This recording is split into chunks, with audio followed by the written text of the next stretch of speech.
Hello and welcome to part 14 of this Kerbal Space Program 2 video series covering the For Science update. So in part 13 we went to Ike and we got an extra bit of science because we wanted to build this monstrosity, which is my Large Tylo Lander and of course its associated launch vehicle. Now if you've seen the build video you'll know that this is a relatively complicated rocket, and I also mentioned in that video that it is a bit of a performance killer as well.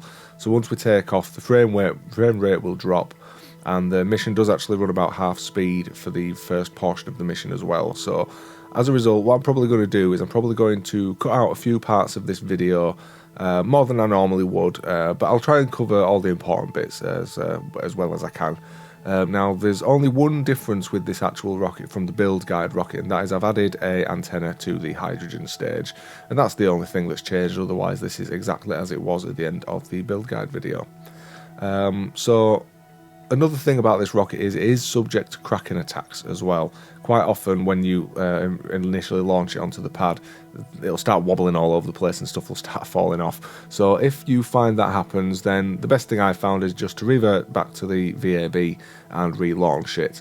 However, if you do that, I would recommend you should check your crew, because it's got a rover on board, and quite often a Kerbal will try and stow away in one of the rover seats. So if you do revert to VAB, just make sure you check your crew and get rid of any unwanted Kerbals.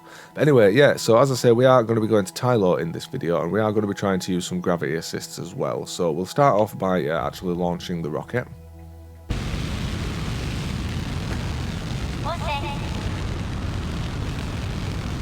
So while that's happening, I'd just like to say that I had a very interesting subscription to my channel earlier on today. I actually had the Kerbal Space Program YouTube channel subscribed to mine, which, to be honest, I really wasn't expecting. If I'm honest, all of these subscriptions have been quite overwhelming, but that one really threw me aback a little bit. So yeah, I'd like to just say hello to anyone from Kerbal Space Program if you're watching. I hope you enjoy my videos. I mean, I do my best, but you know, I wouldn't say I'm the best at the game. I wouldn't say I'm the most knowledgeable either. But yeah, hopefully you enjoy them. Anyway, what we're going to do is we are going to skip this launch, as I have done in the past few videos, just to try and save a bit of time. And it's going to be a pretty standard launch. Part 2 of this series does go into more detail on how I would ordinarily get into orbit.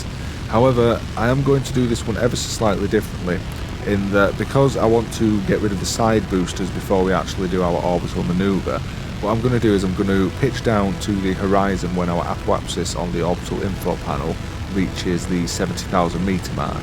And what that'll do is it'll just extend our orbit as opposed to raising it. It'll still raise it a little bit, but it'll put more energy into extending it.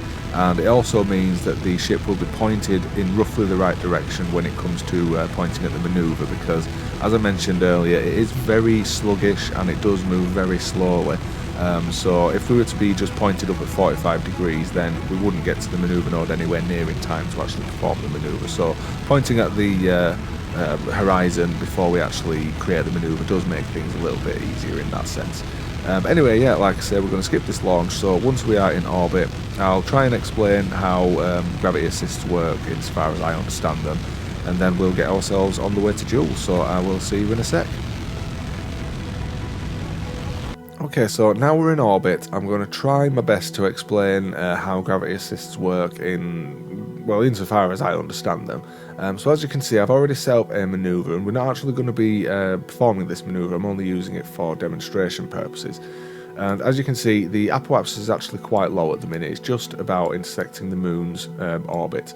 Whereas if we were to move it around into the moon's sphere of influence, what's going to happen is it's going to actually start raising our orbit, and the reason for that is we're currently going behind the moon because the moon is travelling in this direction. So if we go behind it, what it's doing is it's actually basically giving us more speed. It's increasing our velocity for pretty much nothing. So what it does is it doesn't change the speed in relation to the moon, it changes the speed in relation to the moon's parent body, which in this case is Kerbin. So when we enter the moon's SOI and when we exit the moon's SOI, our speed will pretty much be identical. However, as you can see, when we exit the moon's SOI, it's actually flinging us right out of Kerbin's sphere of influence. Whereas if we were to go on the other side into what's known as a free return trajectory, then what's going to happen is it's actually going to bring our trajectory down, or our orbit down. So basically what's happening is when we go behind the moon, it's speeding us up in relation to Kerbin, but when we go in front of the moon, it's actually slowing us down in relation to Kerbin, so it's bringing us back in towards Kerbin's surface. And that, like I say, is called a free return trajectory, and it was commonly used during the Apollo program. But we can use gravity assists in any situation to either slow ourselves down to reduce our orbit and try and get a basically a capture for free, or we can use it to speed ourselves up and get up to higher orbits. So what we could do if we really wanted to is we could actually use a planet like Eve or even Juno to get ourselves all the way up to Jool, or maybe even Elu. However, I've not quite worked out how to do that yet, so we are going to do a direct transfer, and then we'll do most of our actual gravity assists within Jool's sphere of influence. But yeah, like I said, that is, insofar as I understand it, how gravity assists work. I don't know if I explained it particularly well. I'm pretty sure the Scott Manleys among you will say that it was a lot of nonsense, but like I say, it's all relatively new to me as this concept. But anyway, like I say, what I'm going to do now is I'm going to do our transfer to Jool, and then once we are on our way to Jool, then we will get into Jool using gravity assists. Right, so now we are on our way, we need to actually start thinking about getting into orbit around Jool. So just a quick note, if you don't know the correct transfer window to Jool, what you want to do is you want to get Kerbin at around about 3 o'clock on its orbit, and then you want Jool to be just before 12 o'clock. And I do use a very specific Delta V map, which I'll leave a link in the description for you. And it just basically tells you everything you need to know about the various different transfer windows and so on for getting to various planets. But the first thing we'll do then is we will focus on Jool, and we'll actually have a look at our trajectory. And you can see that we are coming in a little bit high and a little bit to the left, and that's not a bad place to be. Generally, the flatter or the closer to the orbit line you can get, then the better, because we want to be coming in an equatorial orbit, because the 3 moons we're going to be using are these 3 here, which are Tylo, Val and Lathe. Now, Val in this particular scenario isn't really the best, because if you're coming in from a interplanetary trajectory, then it barely touches your actual trajectory, given that it's got so little gravity. The best ones really are then Tylo and Val, and personally I've found, Lathe, and personally I've found that Lathe actually seems to give me better orbits when I actually manage to get a decent encounter with that. But of course, because Tylo has such a large sphere of influence, that one's by far the easiest one to actually get encounters with. But we'll see which ones we actually get first. So the first thing we need to do, of course, is we need to create a mid-course correction and move our periapsis down and in. So we'll place a manoeuvre about halfway between Kerbin and our entering SOI marker. And I have found that if your ascending node is around about halfway, then I'd recommend actually placing your manoeuvre on the ascending node, because then you've got a much better likelihood of getting a relatively flat orbit, whereas everywhere else quite often you'll find your orbits quite sharply angled. And typically wherever you place your manoeuvre on the orbit can have a big effect as well. So if you find it's not working where you've placed your manoeuvre, then try moving it around a little bit and see how much of an effect that makes. But anyway, as you can see, when we try and hit the warped point button, the box is disappearing, and that's because there's so many different lines close together. So all you need to do is have a quick look around, and you can see it's popped up there. So we'll create a manoeuvre there, and then what we're going to do, like I say, is we're going to bring our periapsis down and bring it in as well. So we'll start off by bringing it down so that it's relatively close to the equatorial line, and we'll move it in, and now we're going to zoom in and try and actually get ourselves to a relatively flat trajectory coming through Jool's SOI. And as you can see now, what that's doing is it's raising up the right hand side and dropping the left, which is one of the issues with doing a inclination change when you're not actually on the ascending node. But we'll see how this works, and if it doesn't work for us, we can just, like I say, move the manoeuvre around and it will change the orbit drastically. But you need to make sure you're on the correct one, obviously. So we'll just leave it there anyway. We'll, like I say, get our periapsis roughly lined up with the orbit lines of those 3, and then we'll move it in and we'll start sweeping across the orbits to see if we can't get an encounter. And you can see we're already getting a Tylo encounter there. So we'll bear that in mind, and we'll just keep sweeping and see if we can't actually get a lathe encounter. Because as I've said, lathe is typically or I've found lathe is usually the best one. So I'm just going to move it up a little bit to try and bring our projected trajectory down towards lathe's orbit. And then we'll move in a little bit further and see if we can't get an encounter with lathe. We were getting an encounter with Val there, but like I say, Val isn't very good when coming from an interplanetary trajectory, because you can see it's barely even touching our orbit. So we'll keep going and see if we can't get encounter with lathe. And we want to be going around in an anti-clockwise direction, because that's the way the planets are travelling. Whereas if we were to come back around the other side, we might be able to get an encounter, but then we'd have to use a lot more delta V to actually get into orbit, because we not only would be changing our trajectory or our speed, we'd also be changing our direction of travel. But anyway, yeah, we'll keep going until we hit Jool's surface, and if we manage to get an encounter with lathe, we'll see how that goes, but it's not looking promising. So yeah, we'll go for the Tylo one.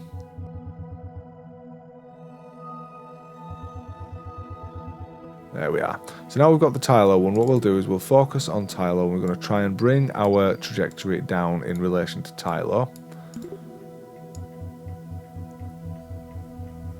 And you can see it's not really working there, it's just moving us back and forth. So let's see what happens if we move our maneuver around a little bit, and then try that again. And it's a lot of the time with gravity assists, especially around Jool like this, it is a matter of luck half the time. You just need to try and keep going, and like I say, if it doesn't work, move your maneuver around and see what works next. So we'll focus back on Tylo and see if this works.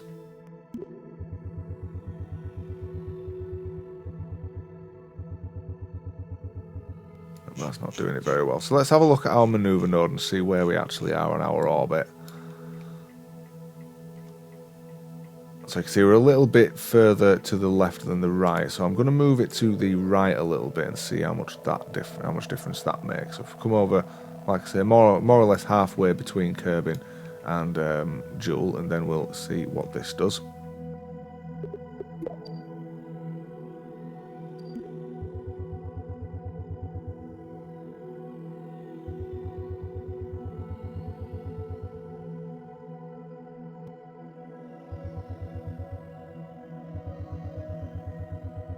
No, we're getting the encounter there now. So before we were getting our encounter somewhere around here, now we're getting it over there. So let's see if we can actually get ourselves down this time.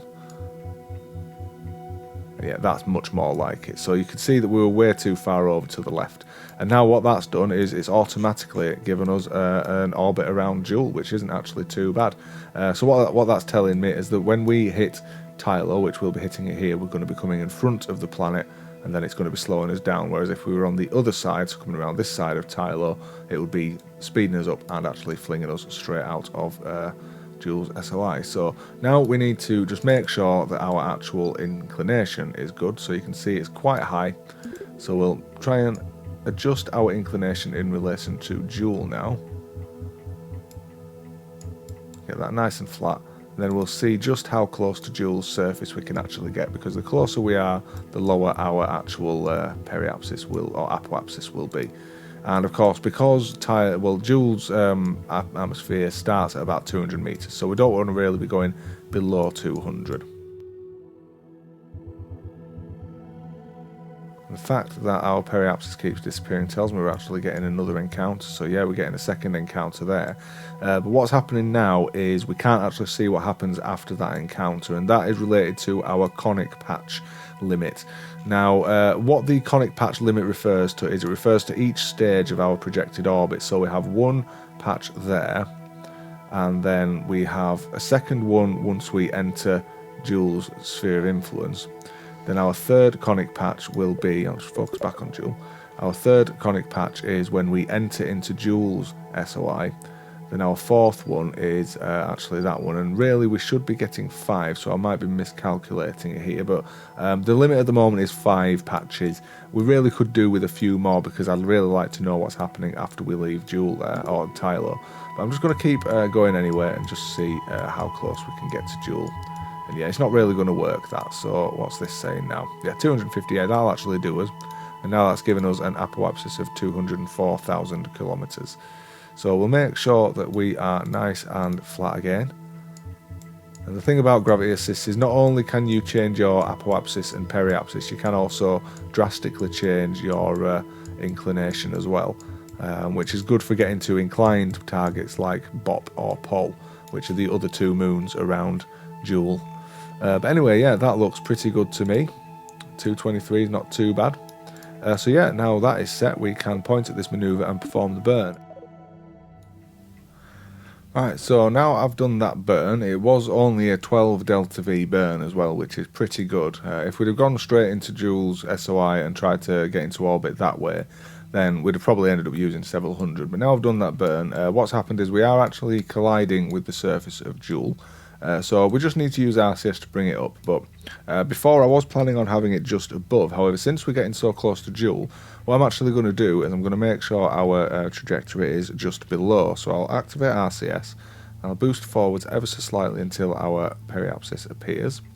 Although at the moment it's not actually showing us what our periapsis is, which is a bit unfortunate. So what we can do to find out our actual periapsis is we can go over here and have a look and see what's going on. So you can see it's saying 171 kilometers, and what I'm actually going to do is I'm going to try and get us around about 180. So 178 is pretty good, and the reason I'm doing that is because when we came to Jool before, we came in an in a polar orbit, which meant that when we did our atmospheric survey, we actually did it over the northern tropics, whereas this time we'll be able to do another atmospheric survey over the equator, so we'll be able to get even more science.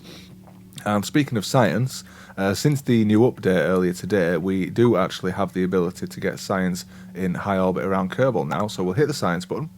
We'll get a crew observation and our environmental data, and we can also transmit these science as well, so we'll just hit transmit all. And then once that is done, we can actually also hit the remove all button, which will get rid of all the completed science, and it'll just clean up the research inventory. But once that's done, we'll do that. But anyway, yeah, like I say, now that means that we are now in orbit around Jool, and we only used 12 delta V to get there. So that's pretty damn good. That's why gravity assists are so good, because like I say, if we'd have tried getting in just by our own thrust, then we would have ended up having to use a hell of a lot more delta V to get exactly the same orbit. But anyway, yeah, now that's done, we can actually warp towards Jool. So we'll find the broken part of the orbit, which is over there. We will click on that and we will hit time warped point.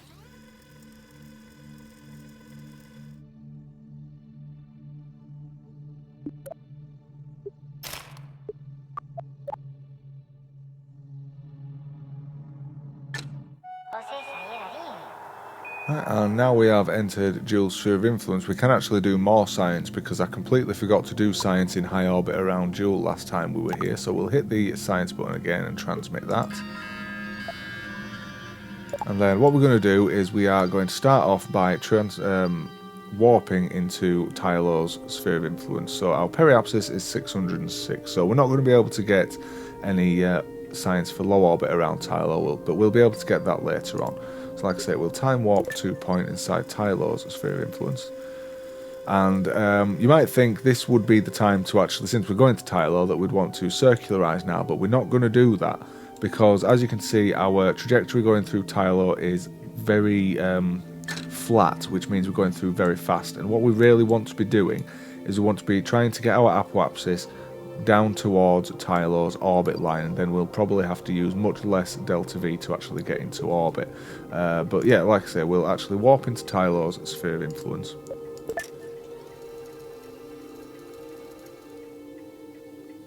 And since we haven't been here yet, we can do more science. We'll transmit that as well. And then we can have our first look at Tylo. Yeah, there it is. It's pretty cool, is this planet, actually, I think. The only thing I don't like about it is how high the gravity is, because it makes it so difficult to land. But yeah, it's a good-looking little planet, is this one. Or moon, as it were. But yeah, we'll do our first flyby. There was Jool in the background. And then once we have left Jool, Tylo's sphere of influence, we'll start looking at getting our next encounter, or gravity assist. So what we'll do is we'll start off by focusing on Jool, and then we're going to right click on each planet and set that as the target and see what our actual encounters are like. So you can see we're getting close to another encounter with Tylo there. We'll check layout as well. That's even better. Although that's our first encounter. Really, we do want to be going around through Jool first because, like I say, we are going to be trying to get some more science. So we're going to forego that encounter for the time being. We might as well have a look at Val as well now because, like I say, Val isn't too bad once we are actually in orbit. And that's looking quite close too, but once again, it's our first encounter. So, yeah, what we'll do then is we will not go for any gravity assists just yet. And we will time warp to a point just before we are about to enter into Jool's atmosphere.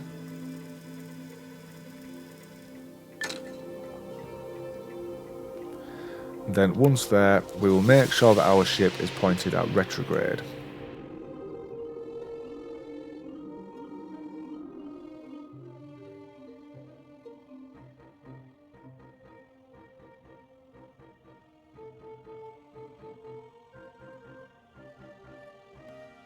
Then once we are pointed retrograde, we're going to carefully warp until we reach around about 250 kilometers above the surface. And we're going to stop there because, as you can see, the level indicator is moving away from retrograde now. So we need to make sure we've got plenty of time to point retrograde again before we re-enter Jool's atmosphere. At which point we'll obviously retract the solar panels and the antenna, and then we will warp in and actually do our environmental survey, or atmospheric survey even.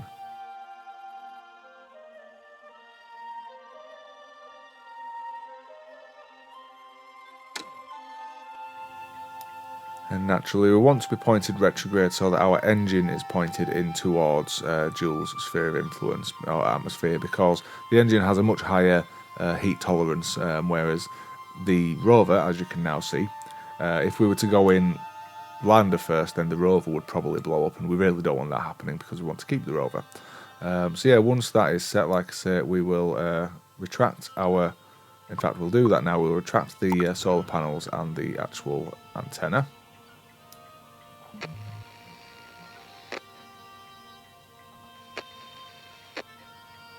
And then we're going to hit the parts manager. We're going to resize it a little bit as well and go to science and open up the little sniffer.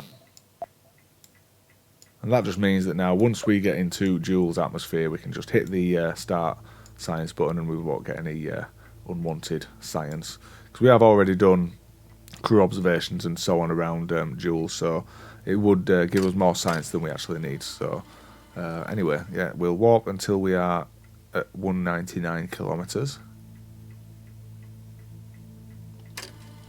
Now there, we can start doing our atmospheric survey and enjoy Jool, because the last time we were here, it was actually it was night time, wasn't it? So we never even got to see the clouds of Jool. So yeah, we can have a little look. You can see Val in the background. I do like the Jool system. It's very impressive and very pretty. The only problem now is that if I was to hit the warp button, you can see that the frame rate has dropped right down. So yeah, I'm probably going to just cut this bit out of the video. So once this is done and we've got all the science we want and we're back out of Jool's atmosphere, we'll start looking at our next gravity assist. So now we're back up above 200 kilometers. You can see that we have got a nice bit of science now after doing that, which is why doing multiple atmospheric surveys around Jool is pretty good, because otherwise we wouldn't have got the extra 5,000 atmospheric samples or 2,000 atmospheric data. So it's something I'd always recommend doing if you can try and get yourself going through a different biome. But anyway, yeah, now we're above the atmosphere, we can re-extend our solar panels and antenna. We can transmit the data once the antenna is up.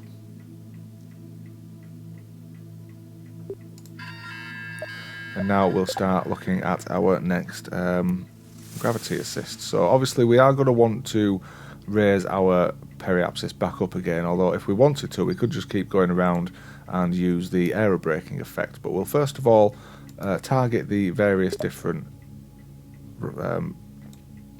various different planets and see what's going on. You can see that we're getting a pretty close encounter with Tylo there, so we'll see if we can't actually get that. So the first thing we'll do is we'll create a maneuver, and then we're actually going to move the maneuver around, and you can see without even doing a maneuver, we're already getting an encounter straight away there. So we will have a look at this. We'll make sure that we are actually getting that encounter. We'll have a look at Tylo. You know, that's actually not looking too bad, although apart from the inclination. So we'll bring the inclination up and see if we can't flatten ourselves out around Jool.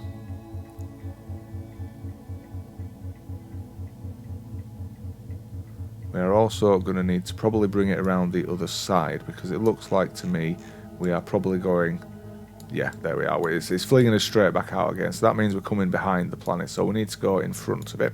So we will bring ourselves around in front of Tylo.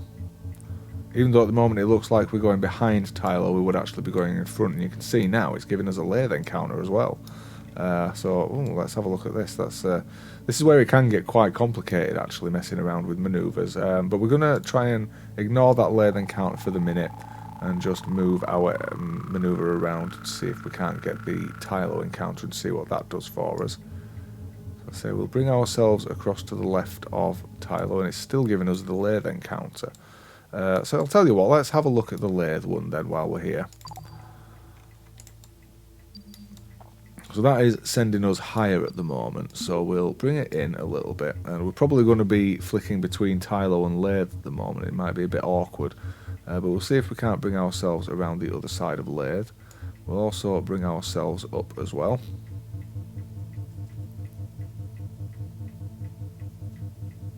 And yeah, what that's doing is bringing our apoapsis in pretty low. However, it's also flinging us into the surface of Jool. So I think we are actually going to use this one, because one, we haven't been to lathe yet, so we can get even more science when we get there. And two, if we mess around with it, we should be able to bring our periapsis back up again and give ourselves a pretty low orbit around Jool. So we'll make sure we are coming up above... Oh. See, now that's giving us the Tylo encounter, so this is going to be a little bit awkward, is this? Let's see what happens if we move it again. There we're getting our lathe encounter again.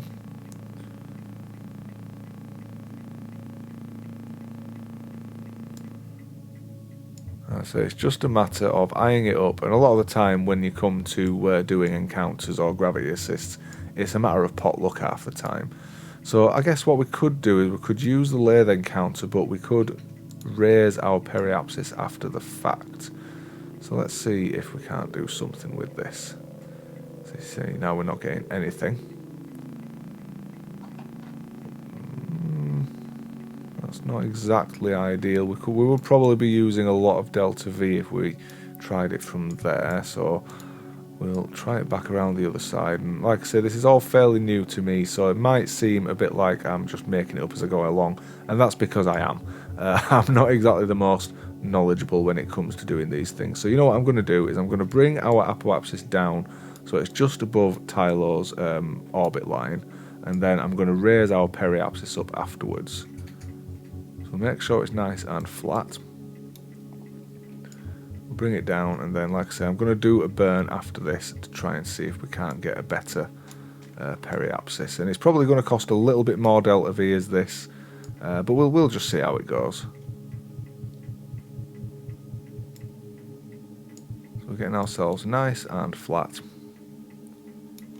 Our periapsis or apoapsis is, well, we want to go a little bit further than that, I think, above Tylo's orbit, so there, that should pretty much do it. And then, like I say, once we hit our apoapsis after this, I'll do another burn to bring our periapsis back up again.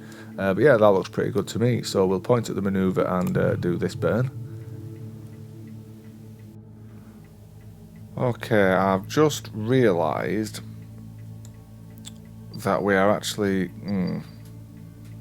yeah, we are probably going to be going back through Jool's atmosphere, which might not be ideal. In fact, it's taking us down very low, is that. So this might not be the best place to do a manoeuvre, come to think of it.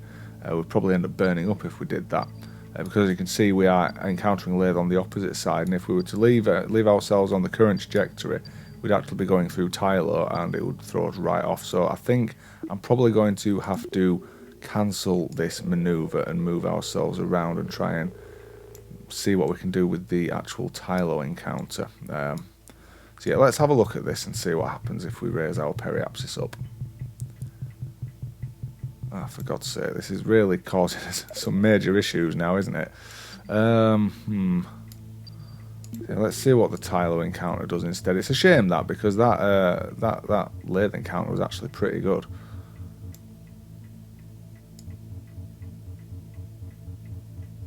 Let's see what happens when we get ourselves going around the other side of Tylo. Now what's happening? Now we're not even encountering Tylo, are we? Ugh. Jesus. Let's try the radial arrows this time and see what that does.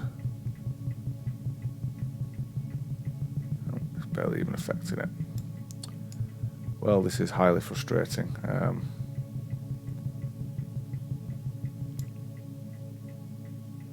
So yeah, I think what I'm going to have to do then is I'm going to have to just completely ignore all of the encounters we just had and just literally raise our periapsis up. So yeah, I'm going to do this one instead, which, as I say, is slightly annoying because that lathe encounter was so good. But we'll hopefully get another lathe encounter in a short while. But like I say, we'll warp to this maneuver and then we'll do this burn and get ourselves, so we're not actually going through Jool's SOI again.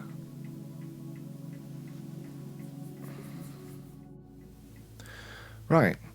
So now that's done, we'll see if we can't get another encounter. And this is why doing gravity assists can be a bit of a pain, because you might think you get a good one and then all of a sudden you notice something's wrong with it. So we'll set lathe as the target again. See, our second approach markers are there now. Tylo, of course, we have a close approach there, but we know that one won't work. And let's see what Val says. Yeah, Val's nowhere near, so we'll see if we can't get another lathe encounter. So as I say, it's the second approach markers there, so we'll create a maneuver on the opposite side of the orbit to where we would be actually meeting lathe. And I'm going to try using the radial arrows and see if that'll bring them close together. Yeah, that's looking pretty decent to me.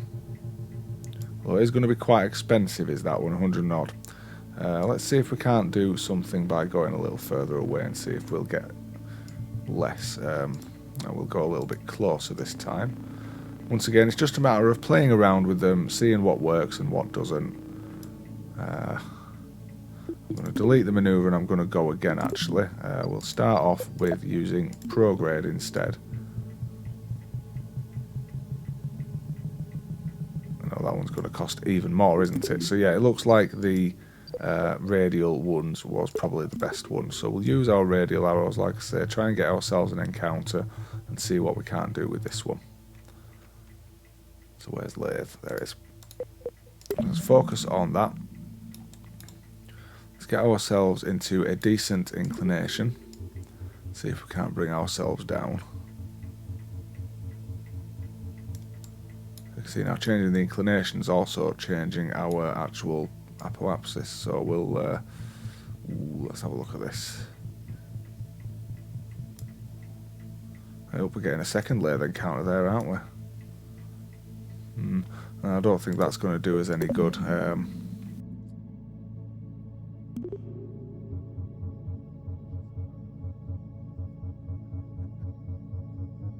So yeah, we'll bring ourselves up anyway around lathe. We'll try and bring ourselves in a little bit as well. Like I said, this one is going to be costing us quite a bit of delta V, which I'm not too happy about. But we've got plenty of delta V in this stage. The only thing with this rocket is, because we are hauling such a large lander, is that when we go to the hydrogen stage, it's not very efficient. Whereas if we were to burn like without the hydrogen, or without the lander on it, then it's much more efficient. But yeah, it looks like we're getting roughly the right kind of encounter that we were looking at before. So we'll bring ourselves in a bit. Check our periapsis, because we don't want to be going below 50 kilometers around lathe, because its atmosphere starts at 50 and it is relatively thick. Although there was a fix in the current, or in the most recent patch update, where apparently you don't get the shock effect of hitting the atmosphere quite so much, so we might even be able to try going in. But just to be safe, I'm actually going to just make sure that we are equatorial make sure that we are above 50 kilometers and we're a little bit above Tylo's orbit, and that looks pretty good to me. And once again, just as we were going to do before, we'll get ourselves into that orbit and then we'll raise ourselves up. And fingers crossed this isn't going to cost a huge amount of delta V.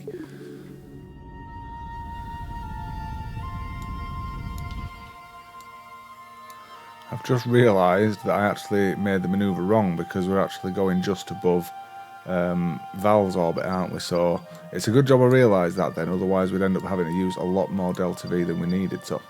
But yeah, now that is set, we are, like I say, we're just above Jool, Tylo's orbit, and the reason for that is that if we were, I think I mentioned it, if we were to be coming in from a very high orbit, then to get into orbit around Tylo we'd have to use a lot more delta V, because we'd be changing our velocity quite a bit more, whereas the closer we are to matching with Tylo, the less we actually have to use to get into orbit. But yeah, so now that is set, we'll check our periapsis, which is pretty good.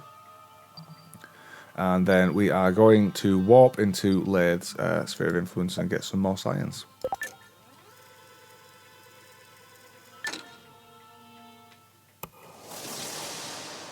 Okay, now we're here, we can have a look at Lathe, because we've not even been here before yet. It's a pretty cool planet, is this one. Obviously we can't really see it much because it's pretty much in the night at the moment, but now we are here, obviously we can do a bit of science. We'll also transmit the science while we're here. And we might as well remove all as well and get rid of all of the spent science. Like I said, that just cleans up the research inventory and just keeps our samples. But anyway, now we can do our flyby of Lathe and have a look and see what that's about. And typically we're going around the night side of it, aren't we?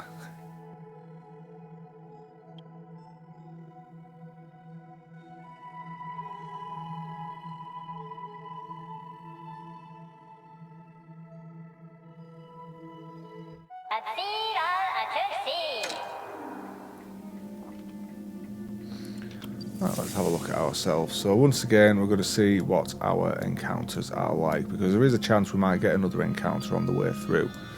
So let's have a look at Tylo. Nope, that's not very good. Val. No, that's not very good either. And what's going on with Lathe? So yeah, we're not really going to get any decent encounters there, so we'll create a manoeuvre on our apoapsis and we'll just raise our periapsis up. And I'm going to aim for about 350 kilometers above the surface, just because that way we generally have a better warp available to us. Well, actually 1000 is not too bad, but it is using more delta V, so I'm just going to bring it down, like I said, to about 350. And that just means that we'll have better warp capabilities if we do need to do any extensive warps in the future.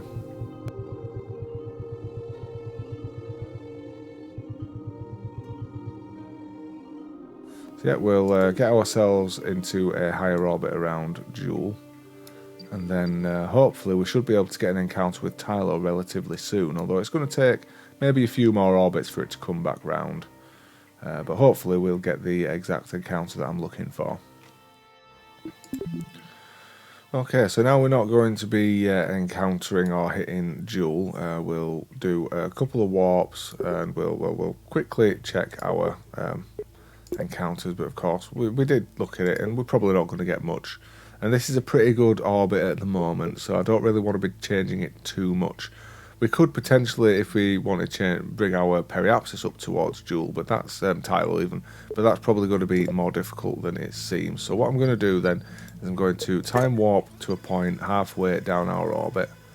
We'll keep going around and see what kind of encounters we get. And like I said, it's best to do it this way, because that way you're not actually going to end up accidentally hitting another planet and not being able to correct yourself before you actually, crash and die.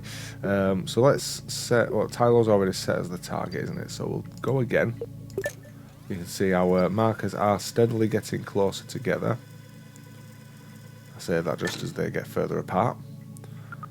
So let's create a manoeuvre and see what happens when we go beyond these.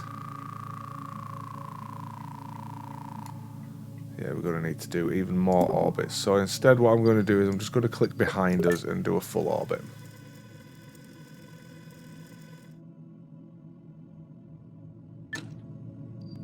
create another manoeuvre plan and see if we are encountering anything.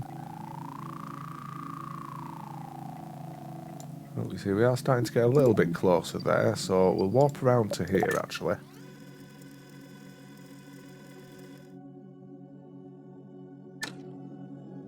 You know, let's see if we can't force an encounter.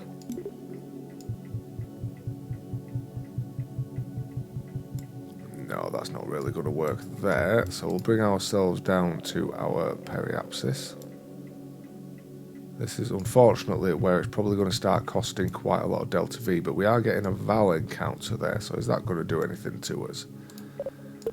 Let's have a look at this, because we've not been to Val yet, so we could always get a little bit more science while we're here, but we don't want to be raising our periapsis too much, because like I say, we're already in a pretty good position at the minute. And yeah, I don't think we're going to get much out of this one. So yeah, we're going to forego that one for the time being. And we will just keep going around and hope that we get a Tylo encounter before long.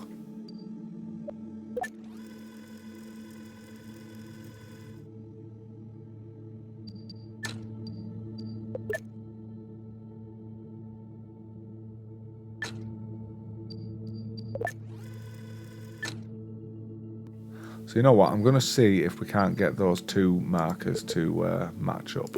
So we'll create a manoeuvre after we've passed through Jool. We'll move our orbit around and see if we can't do it. It could cost quite a lot of delta V though, could this? Which is probably going to be less than ideal.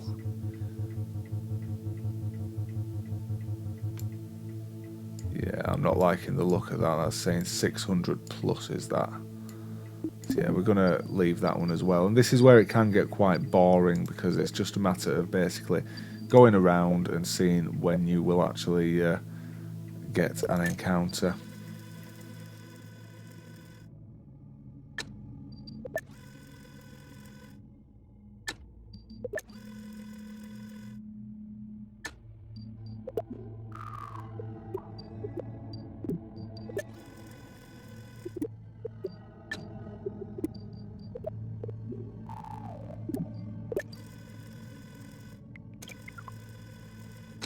Oh, there we are. We're now getting a Tylo encounter. It took a few orbits to get there, but that actually isn't looking too bad to me at the moment.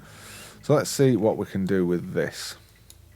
You can see we are very heavily inclined there. So where are we getting this encounter? We're getting it as we come back around. So we'll create the manoeuvre on the periapsis. And see if we can't actually manipulate this to be even better. This is starting to look more promising to me, is this now? So where's our manoeuvre node? It's there. So yeah, we'll see if we can't flatten ourselves out a bit. You know, we're probably in the worst place for that actually with our manoeuvre node, so we'll probably need to be more around the side here.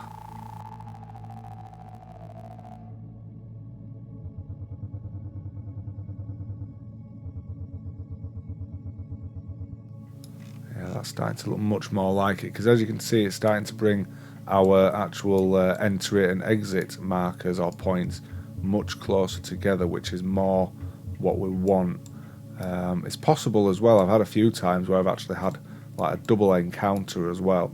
So what I'm going to do is I'm just going to move ourselves out a little bit, see what we get. Nope, that's not working.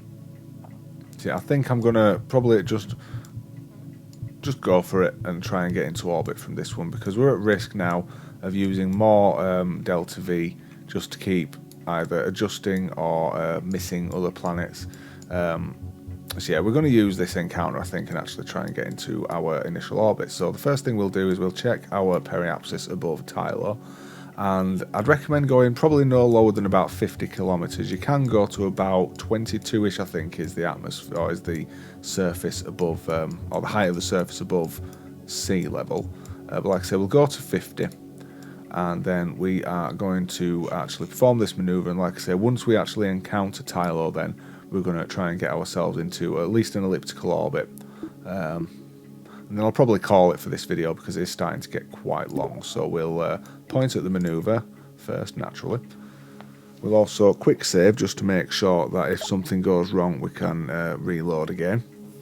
And then once it is set, we will get ourselves going through Tylo again and actually get ourselves into orbit. Right, so now that is set, we can start thinking about actually getting into orbit around Tylo.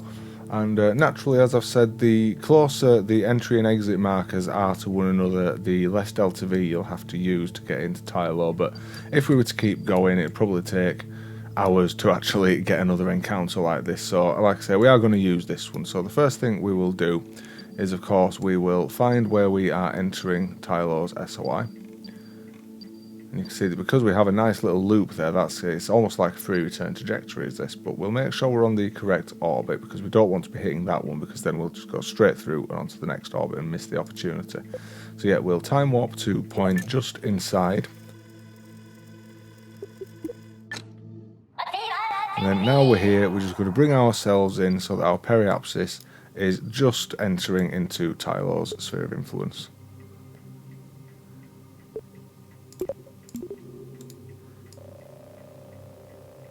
And the reason we are doing that is because, just an example, if I was to try and actually get straight into a circular orbit from here, first of all, it's going to cost a hell of a lot of delta V.